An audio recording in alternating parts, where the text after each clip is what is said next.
A'udzu billahi minasyaitonir rajim. Bismillahirrahmanirrahim. Alhamdulillah wa syukrillah asyhadu an la ilaha illallah wahdahu la syarikalah wa asyhadu anna Muhammadan abduhu wa rasuluh alladzi la nabiyya ba'da. Ikhwan akhwat fiddin, assalamualaikum warahmatullahi wabarakatuh. Senang sekali bisa berjumpa dengan Anda. Semoga sehat-sehat selalu, tidak kurang satu apapun, dan berbahagia bersama dengan keluarga kita masing-masing.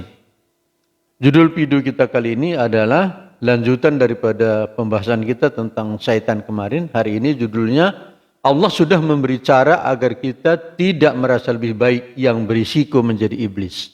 Video ini spesial untuk dakwah, tidak dimonetisasi.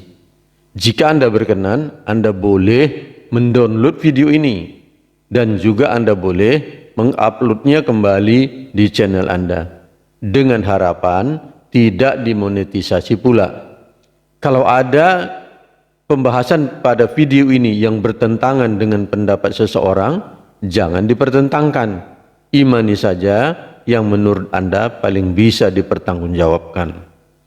Kalau Anda menggunakan handphone, miringkan handphone Anda untuk mendapatkan gambar yang lebih besar atau landscape. Ini berbahaya betul memang. Ikhwan akhwat fiddin, merasa lebih baik ini sangat-sangat berisiko.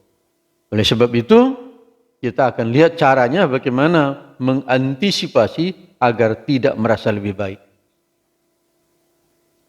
Nah, kita kembali dulu mengingat jebakan setan kemarin itu.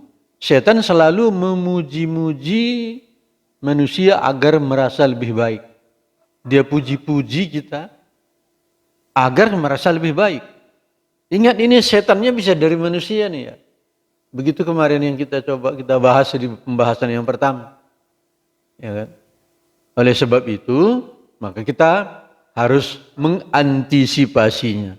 Ayo kita mulai pembahasan kita. Kita mulai dari satu ayat surat An-Najm surat ke-53 ayat ke-32.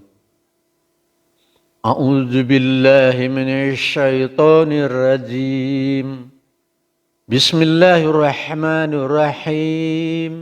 Alladzina yajtanibuna kabairal ismi wal fawahisha illa lamama inna rabbaka wasyi'ul maghfirah wa a'lamu bikum iz ansha'akum minal ardi wa iz antum ajinatum fi butuni ummahatikum fala tuzakku anfusakum huwa a'lamu biman ittaqa. Shadaqallahul azim. Yaitu orang-orang yang menjauhi dosa-dosa besar dan perbuatan keji yang selain dari kesalahan-kesalahan kecil. Sesungguhnya Rabbmu maha luas ampunannya dan dia lebih mengetahui ketika dia menjadikan kamu dari tanah dan ketika kamu masih janin dalam perut ibumu. Maka janganlah kamu mengatakan dirimu suci, dialah yang paling mengetahui tentang orang yang bertakwa. Dari ayat ini yang mau kita stressing adalah fala tuzakku anfusakum wa a'lamu bimani taqwa. Yuk kita lihat pembahasannya. Nah, di sini ada a'lamu, di sini ada at-taqwa yang sama-sama ada alifnya. Alifnya ini disebut dengan tafdil atau melebihkan, ini pun tafdil juga. A'lamu saya terjemahkan paling, karena konteksnya Allah.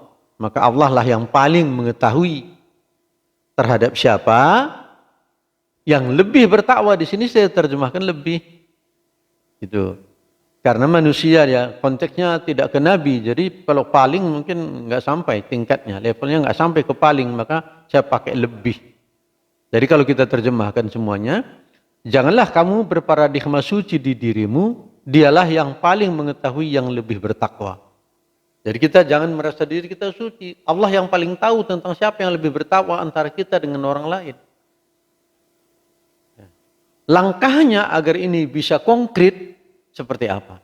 Langkah konkretnya seperti ini. Yang pertama, banyak introspeksi diri. Apalagi kekurangan aku ya. Ya. Apakah sholat kusut bagus? Perbuatanku kasar enggak?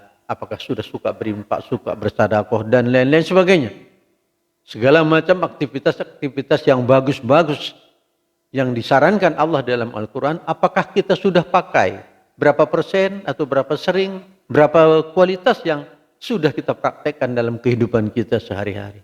Kita introspeksi diri. Jangan justru melihat orang lain, mengintrospeksi orang lain, jangan. Introspeksi diri. Itu langkah pertama. Langkah kedua, banyak melihat dan mengakui kelebihan orang lain. Jangan dibantah, jangan dikecilkan kalau dia sudah lebih dari kita. Misalnya dia baca Quran bagus. Kita bilang, alah baca Quran aja kalau nggak dipraktekkan ngapain? Itu bukan begitu langkahnya. Kita harus mengakui bahwa bacaan Qurannya lebih baik dari kita. Atau barangkali dia bisa membahas ayat. Dia bisa menafsirkan ayat dengan baik. Jangan sampai kita bilang cuma ceritanya itu, tapi nggak dipakai juga. Itu membuat kita lebih baik lagi. Kita harus akui itu. Oh iya, dia bagus menafsirnya. Saya kurang bagus dalam hal ini. Itu yang harus kita lakukan untuk mengkonkretkan huwa a'lamu bimani taqwa.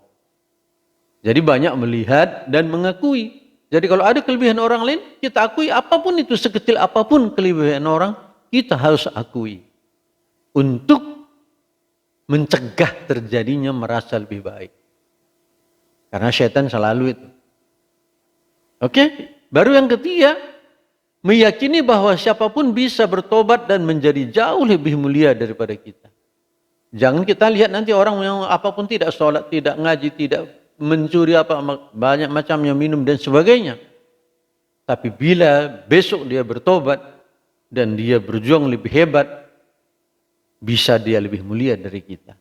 Inilah 3 langkah yang saya rasa bisa membantu kita mencegah merasa lebih baik yang risikonya bisa menjadi iblis.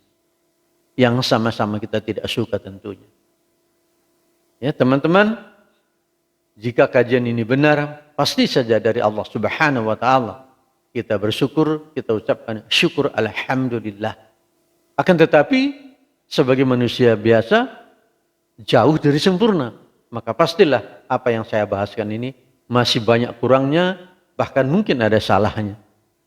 Kepada Allah saya mohon ampun. Astaghfirullahaladzim, astaghfirullahaladzim, astaghfirullahaladzim. Dan kepada teman-teman sekalian, saya mohon maaf. Billahi taufik wal hidayah. Wassalamualaikum warahmatullahi wabarakatuh.